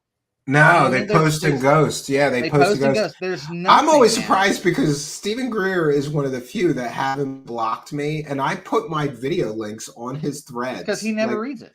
When he asks for money, I post a video of me talking about all the money he's grifted off the UFO community for years. He needs you to buy his course so he can stand there shirtless on the tip of Mount Shasta, just like summoning aliens. If you can really summon aliens, then why isn't an entire crew from CNN up there? You could make a lot of money and just get the producers on them paying you all this money. That's another disclosure gatekeeper.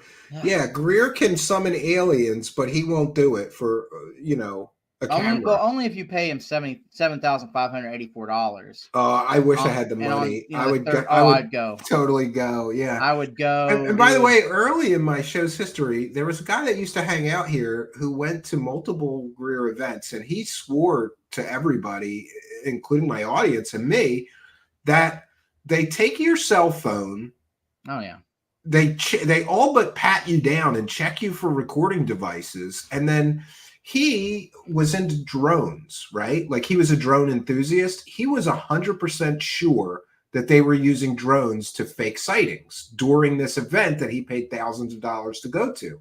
That's a pretty high level of fraud, I would think. Well, they put that one eye night vision goggle on you. They make you stand in one spot and look up, and then a light flies by like, oh, look at it, it's what they do every time. That's what you're paying. You can do that yourself, man. In fact, that night vision goggle costs like $3,000.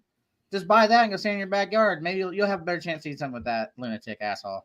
I'm looking forward to. I got a new telescope that allows you to take pictures and video. Oh, dude, yes. And it's a pretty good telescope. I'm looking forward to that at the cabin because we see so many things because it's at such a high altitude. I live in the middle of nowhere on top of a mountain too, right? Yeah, but in my case, I have no idea what I'm looking at. And some stuff really does look weird, but I'm like, it's probably a satellite or a iridium flare satellite or... Do you know who John Michael Gautier is? Oh, yeah. Yeah, I've talked to him. I used to actually when I was a true believer, I used to get into it with him in the comment section all the time, bro. Me and him hated each other. Then I went back and apologized to him, and he said, you were the only person to ever apologize to me. And I was like, hey, man, so we've been cool ever since. I talked to his producer a lot. But he did that. He's he's into all that, and he said that he saw like a glowing plasma ball like separate and regrow and then fly across the sky. And he was like, I don't know what that was. So that's why he's kind of been leaning into it with Abby Loeb and stuff here lately, from what I understand. So you think that how long do you think it's going to be before David Grusch is working for Gaia TV? Oh, dude, I give it a year or two. He's going to be on Gaia TV. Yeah, they usually that's not the first place you go, because I think I asked Richard Doty what he made. He makes $10,000 a year on his show. I think it's what it was. Not a lot. It's not a lot. So it's where you go to get some extra income. Pay for a boat or something. So yeah. You gotta love Richard Doty though. He's on Gaia TV, and people were arguing with me because I said Richard Doty's not a reliable source. Well, why? Well, because he's on Gaia TV talking about reptilian aliens controlling the world every week. No, he's not. And then they made me go find clips. They're like, he never said that. I'm like, yes, he did. I see him. You gotta go pay $15.99 for Gaia now. You gotta pay, yeah. So, but I did. I managed to find a clip and send it to that person, and then he made excuses, like, well, he's just speculating or something. Yeah, Gaia TV, man. I have a lot of people that I know that have, like, a couple people I know have a show on there, and I just like, like Scott Walter from America Unearthed, dude. One of the worst things that ever happened to me was I love that dude, and I had him on my show. And Eric the Adventurer, he comes up and says, "Hey, man, what are your like best sources for UFO information?" And he goes, "Gaia TV and Dr. Stephen Greer." And I was like, oh no. Yeah. He's like, "Actually, my new show on Gaia starts in a few months." And I'm like, oh. Yeah, I kind of liked his show on the History Channel because I like history, and I like I'm sure there are things that we misinterpret or we miss about American history. So I kind of liked it, but I think he's just like a UFO grifter. He massages the available data to say, oh, this has got to be built by this is definitely had to be built by, the Europeans or something. And he wants to. I don't even want to get into it. The Vikings came to America. There's some evidence and proof of that. Oh, they did. They definitely did. Nova Scotia and all that. But then Timothy Hogan gets into the whole grift, and I looked up Timothy Hogan with some Mason buddies of mine. I even went to his house, and they didn't know who the hell he was. But he's apparently he is the Grand Templar, or the what do you call it? Whatever, the Grand Master of the Knights Templar. But of this other sect of the Knights Templar, not the original. Oh, not the original one, yeah. Yeah, that's the whole thing. And then I went into Reddit and was reading all these threads about him, and apparently he had some horrible accident happen to him when he was doing alchemy that made him lose his mind. So. Well, yeah, that stuff. We have that guy, Crypto Alchemist. He used to come here, and he had all kinds of weird shit in bottles and stuff. Like, what are you doing, dude? I'm telling you, I had a dude drive. I met in Spaces drive to my house. Take me to his house 3.5 hours away, and he had a free energy machine that used mercury, and he blew out all the lights at the Dollar General store. Yeah, I think you told me about that before. That's wild. I was like, he left the store. I went in and was like, did this really happen? I'm like, oh yeah, he paid for all of it. And I'm like, crap. So also, we should talk about this. So the excuse for why Grusch has not been able to provide information is basically that it was classified. But now he's going to go in a skiff. We're not going to hear anything out of that, right? Tim Burchett said he wasn't going to be at the skiff and would only be paperwork. So what? That doesn't make any sense then. It would be Grusch's paperwork. And then Gillibrand, like she said, she asked him if he was going to show up, and he said, well, if you pay for my flight, my Uber Eats, and my hotel. He wanted Uber Eats too? Yeah. Oh, man, this is something else. This is just crazy. So the excuse of the classified situation will go away after this week because he's going to be allowed in a skiff and he can drop whatever he wants.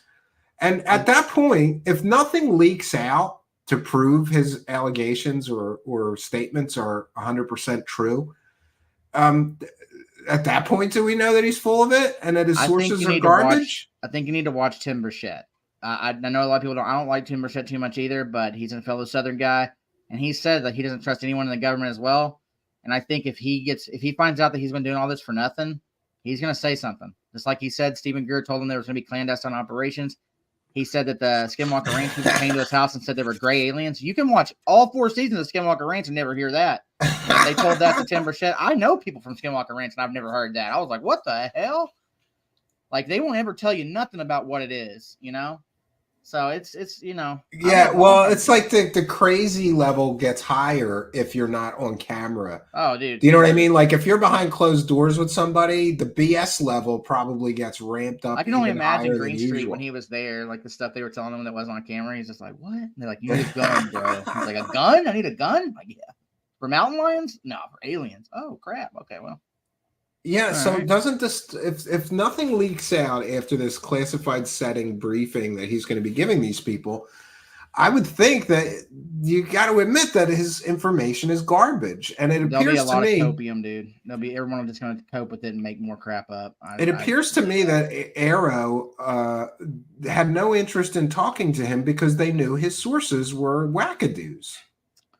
Well, have you seen the thing going around where everyone says that there's 3 gatekeepers holding Kirkpatrick down? Yes. Yeah. And we should talk about that. So now, because I think it's so funny, all of these people, these disclosure boner dorks, for years, they've been saying, we want the government to take this seriously. We want serious scientific study of this phenomenon. And then they get it. And because the guy doesn't say what they want, he's the bad guy now. Kirkpatrick is the devil now. Yeah, well, he's controlled by 3 other people. And then I was in a space before I came on here while I was eating my dinner. And someone was like, I think, when he's up there, he's really nervous. I think it goes beyond, just not being able to classify that. I think his life is in danger. And they're holding him to the fire. I'm like, what are you saying right now? Like, I think his whole family will be killed. I'm like, that would literally make him a martyr. Like, that would be the last thing any clandestine group or whatever group would want to do. Like, yeah, kill him. Kill his whole family. This is 1643. We do these things still today. And then everyone would be like, yeah, it's him and his whole family got all their heads chopped off. It was really random.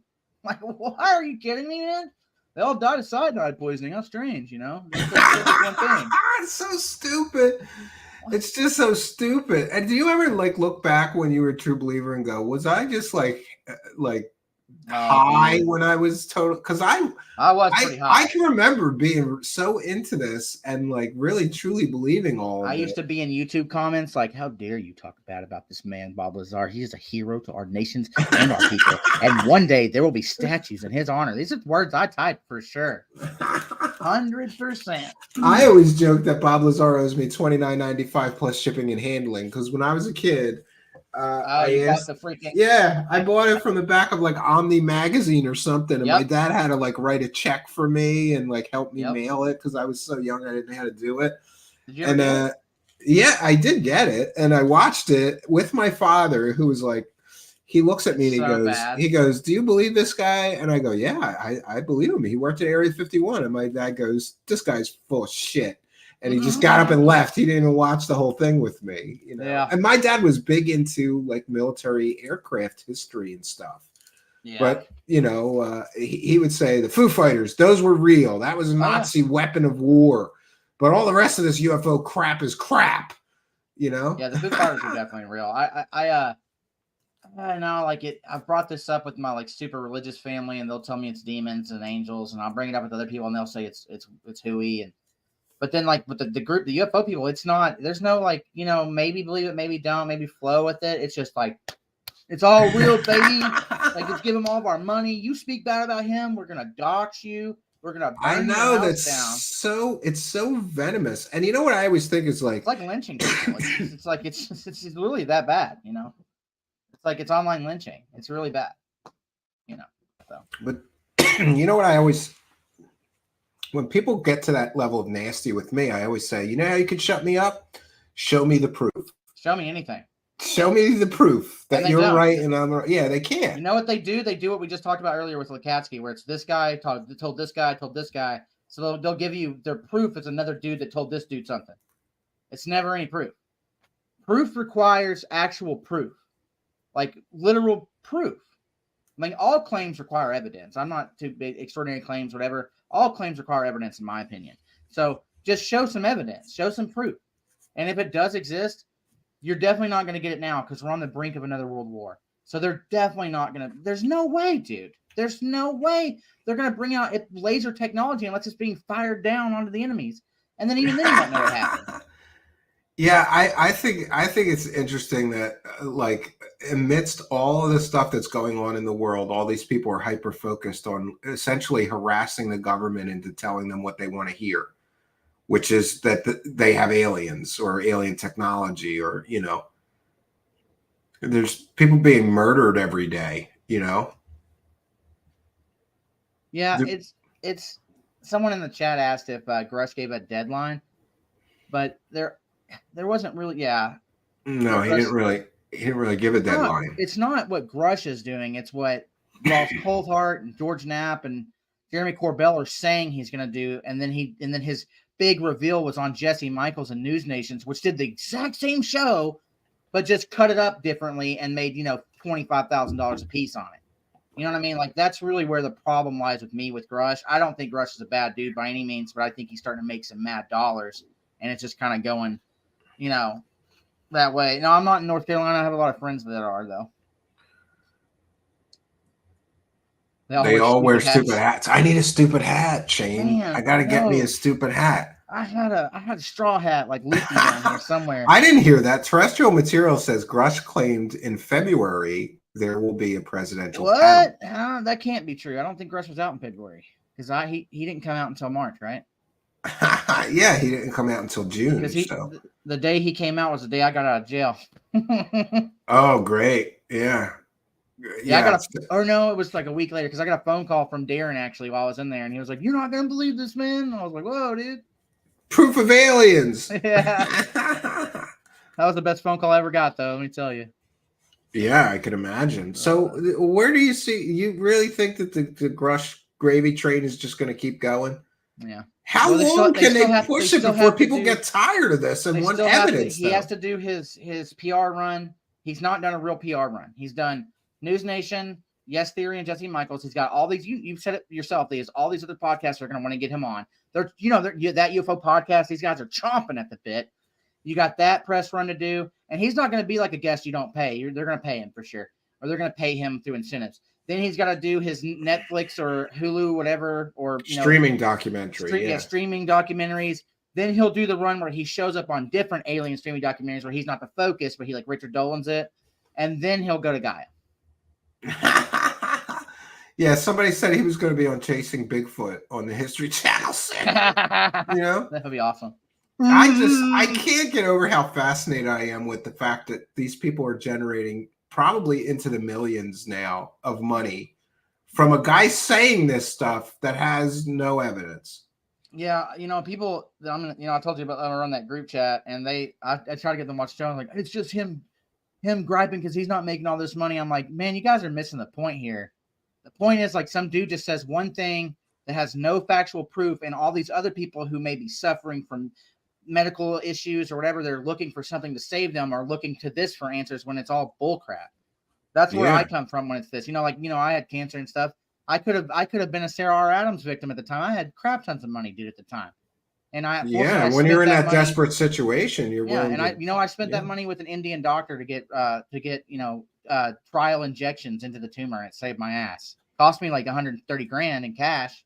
Wow. But it saved my ass. Well, lucky. But I could have given that money to Sarah R. Adams, and I wouldn't be here talking to you right now, right? I would have been waiting for the Pleiadian starship to just teleport me up into the sky. And like these people take money from sick people. It's like with David Wilcock, man. Like, buy my 7 books for whatever amount of money. $333 he won. Yeah, and I'm gonna tell you about what's gonna happen. And where's the 3 days of darkness, buddy? Like, where's the mass arrest? Where's the Fantastic Four thing? Where I get superpowers that you stole from? Stan Lee's, like money. Yeah, where's the mass arrest? Where's the mass arrest? And we were supposed to get rainbow light bodies in the year 2012 too, according to him. Oh man, damn. I missed getting the superpowers though. I definitely didn't get any superpowers. Oh man, like I haven't gotten the damn one. Yeah, the grift level has been turned up to maximum for a long time now, but maybe it's just me because I'm like hyper focused on the grifts, like I don't know why, but I like to look into these people and like, wow, what are they selling? And see how worthless what they're selling is, Yeah, just absolutely. The Grusch grift so far is just basically monetized views. They're monetizing people's interest in in believing that this is true?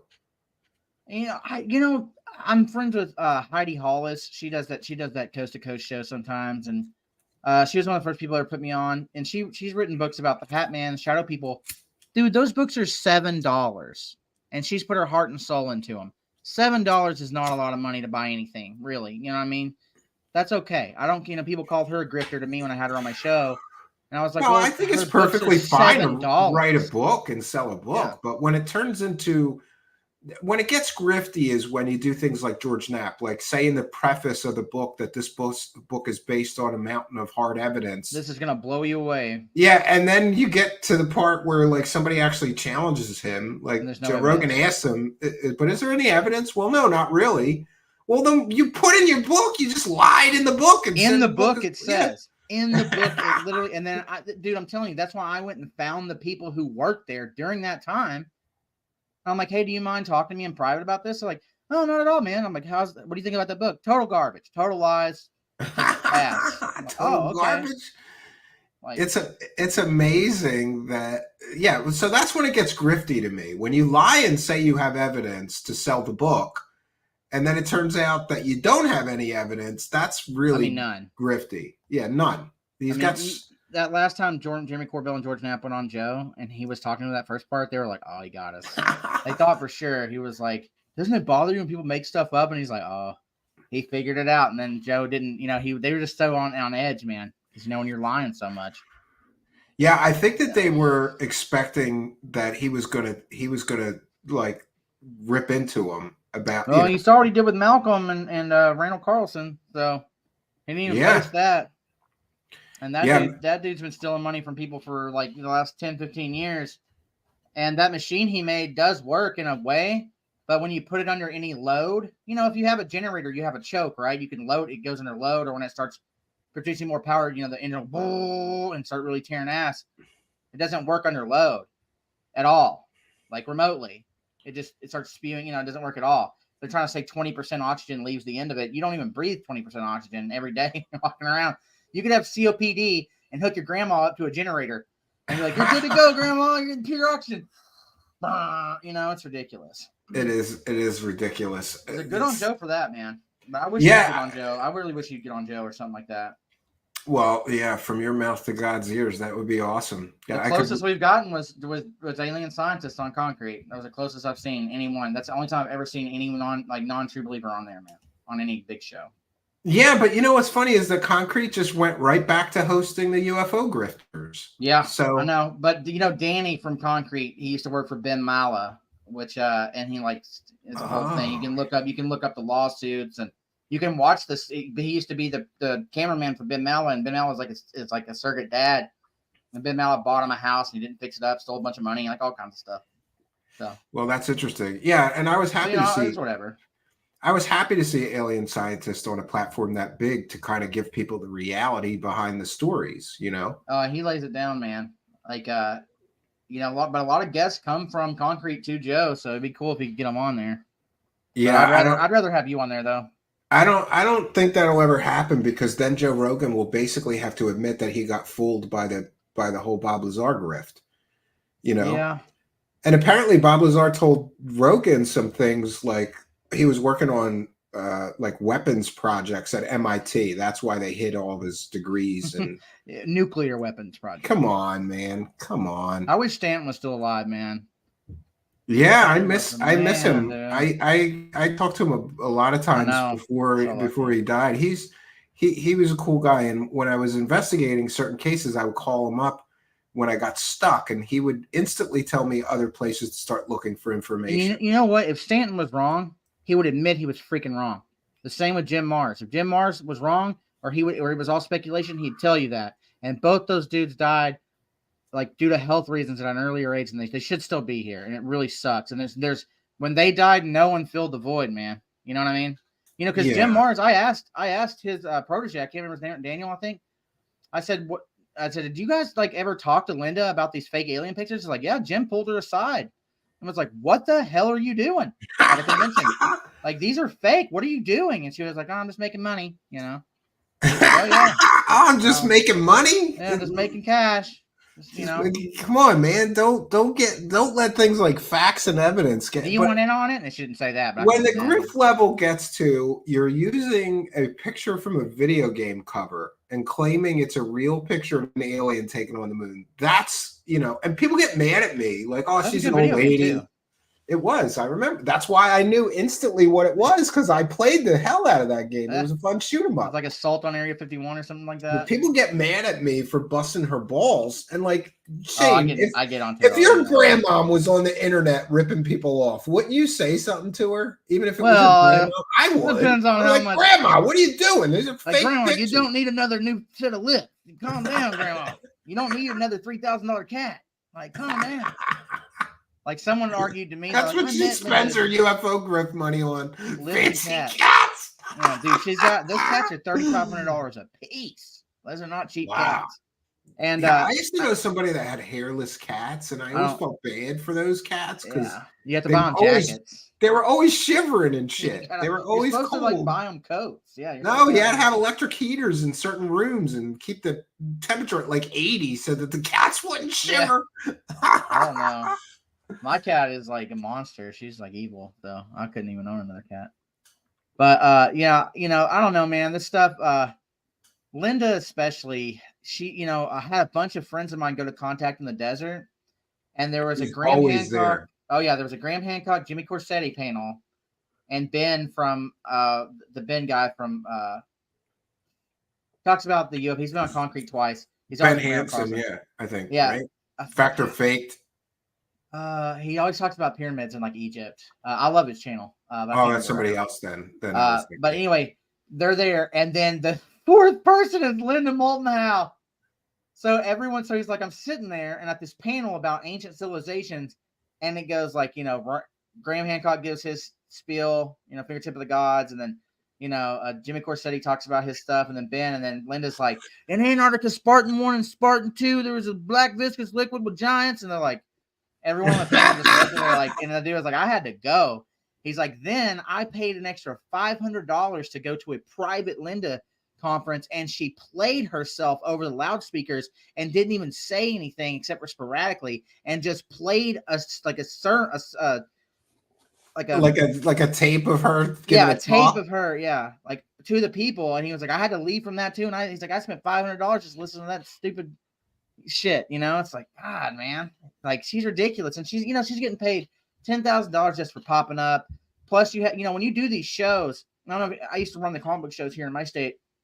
Like the dude who wrote The Crow, James O'Barr, I had to get him like drugs to show up, you know, like literally. And then, you know, every guest has their own. It's in my rider. I get an 8-ball. Yeah. Right? Oh, he wanted straight Oxycontin. But anyways, other people, if they come, they'll be like, I'll charge you $5,000 if I show up. But if I make that in signatures, then you only have to pay me so much. And I know that's how the UFO shows work too. But Linda's not like that. From what I understand, she gets paid a flat fee of $10,000, and then she gets to keep all of the extra money she gets for her autograph. Yeah, and she charges people for an autograph too. She's making $25,000 a show, easy. Oh my God, that's a lot of money for selling fake pictures of aliens, right? And she's done it twice. It's more than that. I found out. It's more than that. I caught her twice, and apparently she did it 2 other times before I was paying that close attention, like decades ago or something, you know? Yeah, and don't you like wonder though, like, why is there no accountability? Like, Shane, in any other genre, like let's say you were into comic books, you mentioned, right? If you got caught being a personality in the comic book world, selling completely and totally fake stories, well, I guess all comic book stories are fake, but bad example.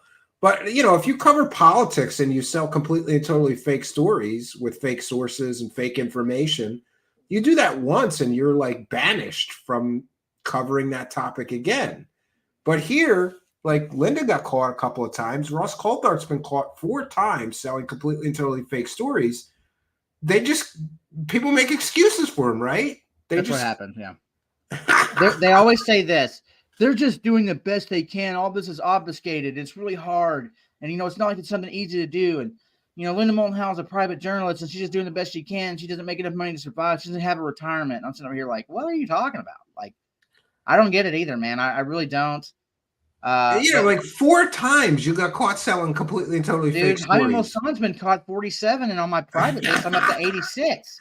And I have people literally telling me they're gonna like slit my throat if I say something else about this hero that showed the Peruvian aliens. You know what? Like, dude, I would love for any of this stuff to be real, dude. Like, that's what I'm saying. I don't do this because I just think it's funny. Honestly, I do it because I'm so tired of just the lies.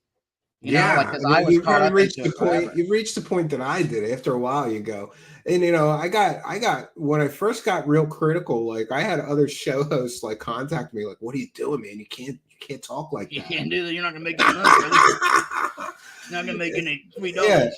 Yeah. And there's this unwritten rule too that none of these UFO celebrities will address how many times their co-stars got caught selling fake nonsense. It's like, don't talk about my grifts and I won't talk about yours or something. It's like they an also unwritten won't rule. come on your show. Like, the celebrities will not come on your show unless they know for a fact that you're an all-in true believer. Ever. They will not grace the front door, dude. They want, it's like you're just throwing ping pong ball questions out and they're just lightly bouncing off. They don't want a softball. They don't want nothing that's going to make them even think for a second. They have their scripts they stick to. And they do these PR runs. I think a lot of people don't realize a lot of these people are doing this in bursts, and then they'll start doing podcasts for a minute, then their book comes out, and then it's all PR runs. And that's what, like, Ross Folthart told me, "Yeah, I'll come to your show when I'm doing my next PR run." And I was like, "What the hell is a PR run? What are you talking about?" I thought you were it's only worth it doing if he's got something to hawk, like a book or And it is incredible. The only person that didn't do that to me, dude, that's a big name, was James Fox. When I had James Fox on, like, he was pretty cool. Yeah, that's pretty cool that he would do that. You know what was interesting to me is Lou Elizondo did that big PR run. He's on like every podcast. Dude, I saw him on shows with 500 subscribers, dude. He was expecting the book to come out, so I think he was doing all that so that he was, very visible so that the book would sell well. And no word on the book. Do you know anything about the book? It was supposed to be out last summer. No, I mean, I'm friends with some people that love Lou. Lou follows some of my friends, and I asked him, and I haven't heard anything about it at all. I don't think anybody knows. I think only Lou and his wife knows, trying to get new tabletops, Well, it's very likely that the publisher could have dropped him because they found out that he'd never ran a Pentagon program like he originally claimed. Like, we got to rewrite chapters 1 through 17, but sir, it's only an 18-chapter book. We're going to need to rewrite that. It needs a slight rewrite. It just needs a slight rewrite. A slight rewrite, yeah. So do you think there will be any accountability for these people that are selling the Grusch story if we're at a year and they're still the only way there ever be accountability is if someone actually came out with Element 115 or something like that and they slapped it down on the table, and then you follow that to the traces of all the real stuff, and then you would actually it'd be like opening the book and you could see all the liars in full. There's no excuses to be made. But while there's still excuses to be made, which there always seems to be, especially in this field, I don't think anything will ever come of it. They'll just keep doing it, and they'll dwindle down to like the likes of Dave Wilcock and stuff. But Steve Long with a very good point and a quote from Jack Brewer: "It's all about the money. Everything else is to make it look like it isn't." Yeah, and that's part of the grift. Like, I'm here for the truth. We're hunting for the truth. It's like a noble pursuit. They portray it that they're here for disclosure, and that this information is too important to be kept secret by this shadowy government and the MJ-12 or what, But the reality is, it's. I didn't want to have to do this for you people, but I guess I will, because I'm the reluctant hero every time. Yeah, the reluctant hero is another part of it. Grusch fell right into that. Like, always the reluctant hero. I didn't plan on being this guy, but I guess I'm going to be this guy. I guess I'm going to have to do it. I guess I'm going to have to save you all. All I need is all your money. Yeah, if nobody else would do it, right? Yeah, that's ridiculous. If nobody else would do it. No one else is going to step up, so I'll make a couple $100,000, here real quick. I'm down for that too. In fact, Steven, I was thinking we could come up with something even better than the MX370 hoax, man. We just buckle down and just be like, let your viewers know, like, we're doing this to see how far we can take it. Yeah, like a social experiment. Shane, what I know about illusions and magic, I could make some kick-ass stuff, and occasionally I think I want to do that, but I'd have to do it a certain way, and and make it a social experiment. Like, We let's just make up see. personas, always appear on camera in solid black, and our voice like, Yeah, I can do that. I can do it. 1975. Yes, I could do the guy in shadow like I did for the Linda Moulton Howe cow killer whistleblowers, you know? Yeah. Put myself in shadow, like I filmed these UFOs and the aliens came and told me I could film it. So that Dude, I got kicked out of space the other day because someone brought up Spartan 1 and Spartan 2. And what was the name of that Navy SEAL again that called her out? Don Shipley. Yeah, I brought up Don Shipley. And this dude's an Air Force veteran that brought her up. I was like, dude, it's total bullcrap. And I got kicked out of space and blocked immediately. I was like, you know, it is what it is. And then I got all kinds of DMs. You're just a hater, blah, blah, blah. I'm like, okay, but Don Shipley's not, right? Like, he's an actual, like, dude, like, they literally said they had ranks that weren't even in the Navy SEALs. Like, yeah, he's a Navy SEAL and said, this guy's full of it. Like, you don't forget your rank. You don't forget your rank. You know, well, I think someone would argue unless you're fighting aliens in Antarctica, and then you just forget all of it. You know, because they send Navy SEAls on rescue missions, right? That's the difference between fantasy and reality, though. Like, Don Shipley laid out all the reasons why Linda's so-called Navy SEAL source wasn't a Navy SEAL. He's given the wrong rank. He's given a rank that's not even in the Navy when asked for his rank. And she should have known this. She should have vetted the guy. She should have.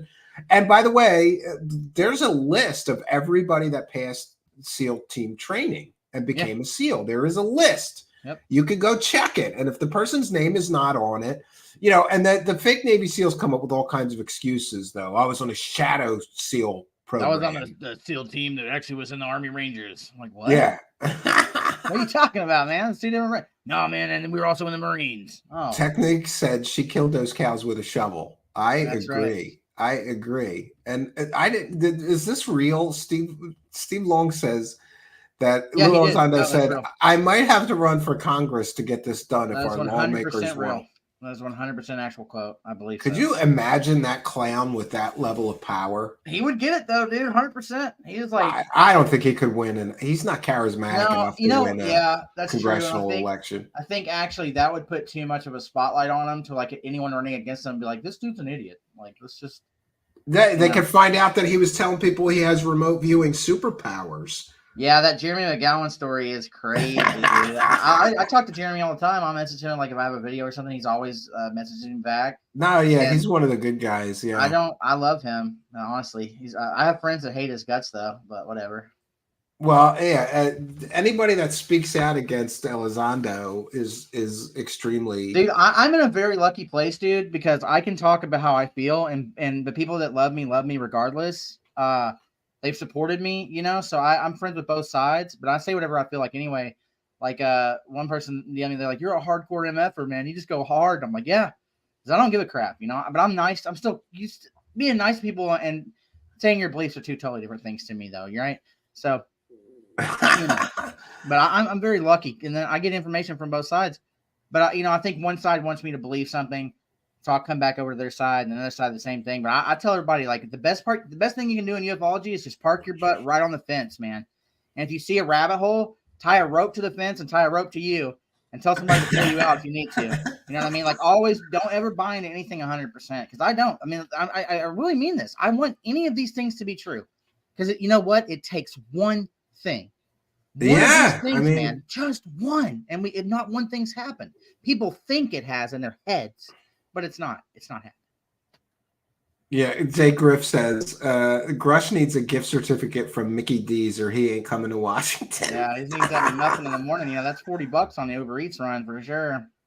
But yeah, that reluctant hero thing is pretty funny. So you care so much about bringing people the truth, but you can't pay for a couple $100 for a plane ticket and a hotel. The argument, though, that people are saying is like, why should he have to pay for it? Well, actually, it's written into legislation that unless you are summoned by Congress itself, like you are forced to come, you have to pay for it yourself.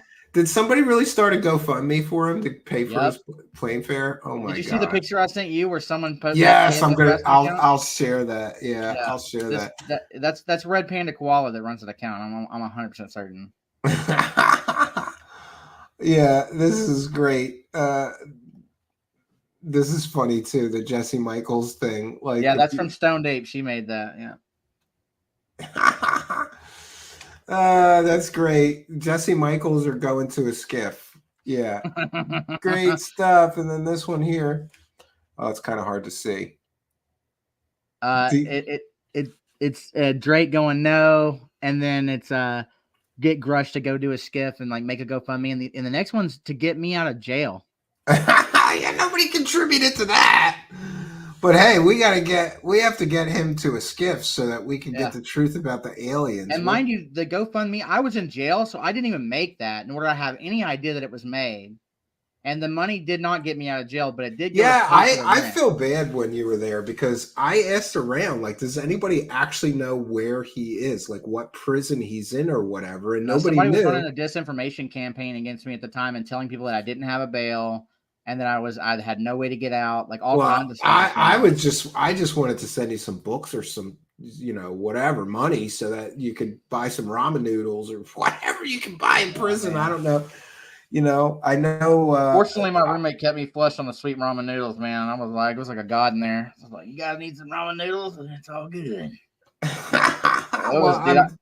I'm glad you eventually got out. And by the way, for those that are unaware, like UFO Shane had an outstanding warrant or something, and people that he pissed off that are true believers found out where he lived. They found out he had an active warrant, and they tipped off the police. They tipped off bounty hunters. They tipped off bounty hunters. Yeah, I had machine guns pointed at me, and I was working on the warrant, so I didn't have to go to jail. Like we were, you know what I mean? Like my probation officer would get it set up where I didn't have to go to jail at all. And it's like I was just avoiding it. And I was sitting on my bed, and I looked over, and someone with a machine gun was like, "Get on the ground! You have a warrant, Pulaski County!" And I was like, "Whoa!" And I was in there for. But it's so funny that all came from you, like pissing off the true believers. Yeah, it all came from me liking a post by King Milkfart, and then it was and they used a picture that I had of my rabbit. You've seen my rabbit, Steven, and then my rabbit's name is Steven, and I had a picture of him in the front yard where you could see the road, and I've talked in spaces about where I live. They triangulated from your rabbit picture, and then they found you. Yeah, the guy had bounty hunters in a space, and everyone was DMing me that this dude had multiple bounty hunters from outside of state, like in my surrounding states, in a space, and he was in there telling them where I lived and everything. I have recordings of all of it. And some of those bounties are pretty big, so I guess bounty hunting is illegal here. So what they did was they teamed up with the like the felon search unit or whatever, and they came and got me. The guys told me what happened when they arrested me.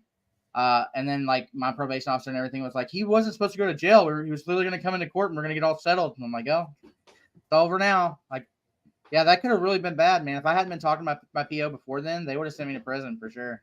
Wow. Well, I'm glad that you're out, and I'm sorry that happened to you, but it shows the viciousness of some people. Like if you've got anything that they can use to attack you, they will.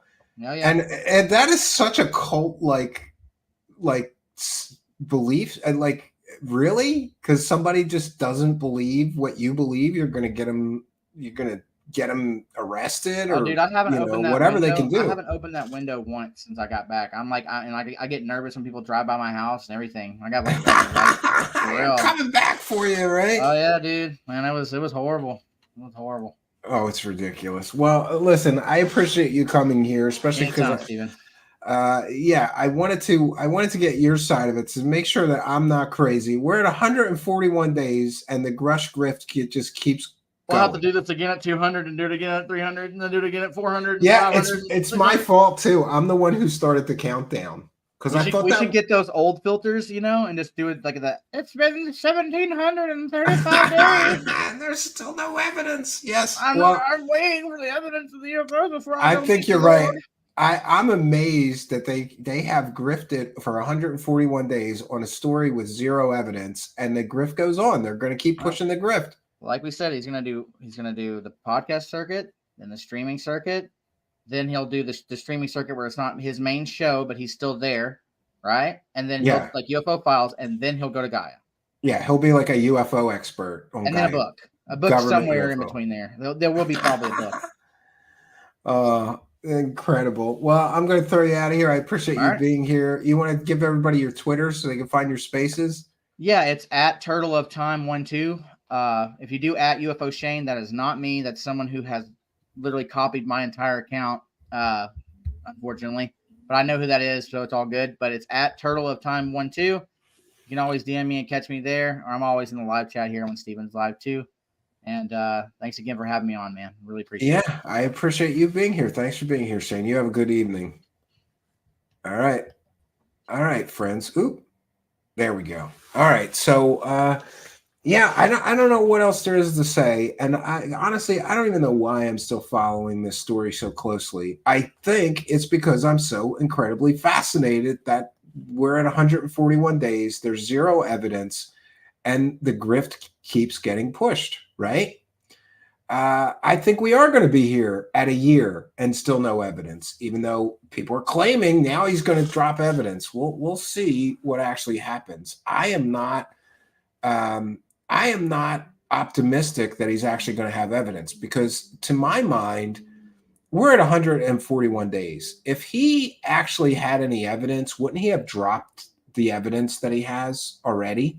Why would you wait 141 days to prove the claims that you have already made? It's nonsensical to me that he would wait 150 days. Let me just hold on to all the evidence and drop it 6 months or a year from when I originally made the claims. I think at this point, it should be incredibly clear to everyone that he has no evidence. If he did, he would have already dropped it. And I am not at all optimistic that he has any evidence. And in fact, my original prediction or analysis was that Dave Grusch has been talking to people like Lou Elizondo. Pardon me. Gary.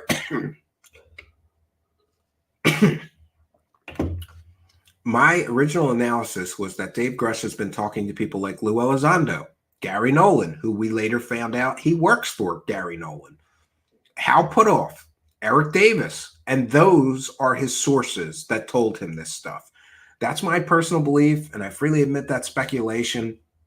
But if that is the case and that is true, then that explains a lot. It explains why Arrow isn't interested in talking to him, because apparently the people at Arrow are smart enough to know that those people that he's talking to and getting this so-called, bombshell information from are wackadoos. But time will tell. Now we're being told that he has all this evidence. I don't think that we're going to see any. I think we're going to get a lot of more stories from him, though. And Shane may be correct that he's going to be sort of a go-to UFO talking head soon enough. And I do believe that he'll be on Gaia TV in the next couple of years. But time will tell. We'll see. So we'll be back tomorrow night, 9 p.m. Eastern Standard Time, friends. For now, that's all I got for you. Until next time, friends, my name is Stephen Cambian. Good night, and God bless all of you.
Bye.